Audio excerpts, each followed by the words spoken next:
По 43 години ќе се реконструира депото за возови лисиче. Од Македонски железници транспорт денеска започна со реконструкција на 4 хали каде што се сервисираат локомотивите, патничките и товарните возила. Се очекува за една година Македонски железници транспорт да добијат депо по најсовремени европски стандарди.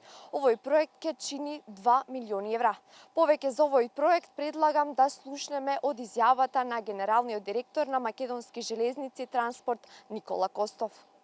Би сакал да истакнам едно задоволство со почетокот на реконструкцијата или пак на обновата на овие хали кои што ги имаме овдека пред нас или позади нас, на хали кои што се од аспект на сервисирањето, на ремонтирањето, на одржувањето како на локомотивите, така на патничките и товарните вагони.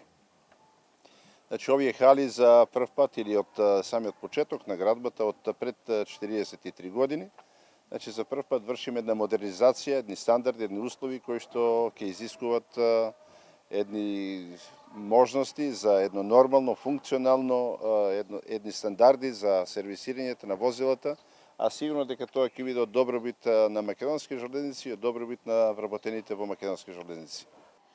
Како што истакна генералниот директор, иако во моментов Македонски железници транспорт се наоѓаат во една многу тешка ситуација поради мигрантската криза и поради штрајковите на Солунското пристаниште, сепак велат дека тие изнаоѓаат начини и средства со што ќе ги реновираат халите, а исто така и ќе ги повратат претрпените штети. Повеќе детали за овој проект ќе слушнете во наредното информативно издание на телевизија Нова.